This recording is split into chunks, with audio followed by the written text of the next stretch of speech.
Nadı ise Azat Bey, Xudo xolasa negativlara ahamiyat beramizmi, bermaymizmi? Ya bermiz negativlere basamiz to'lga. Gazını basamız yurttaşlar. Şunday balalarni o'zlarimiz poddesh etmasak, hech kim poddesh etmaydi yurttaşlar. Basamiz poddesh etib beramiz ukamizni. Basamiz İşlerine yakınlayınca. omad. Rahmat. Assalomu alaykum yurttaşlar. Xudo xolasa videosundan chiqqan, ya'ni Ozodbek ukamiz, ya'ni Vine yo'nalishida yangi videolarni boshlab tez kunda qo'ldan kelgancha poddesh etib turasizlar ukamizni.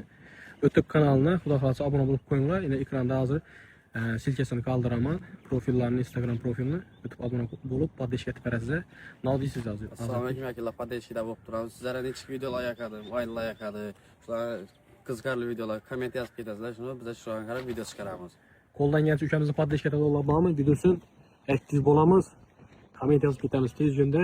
Yangi yo'nalishda Vine chiqadi. Bosinglar akillar, bosinglar. Basamiz. Yaqinlariga berib tashlaymiz.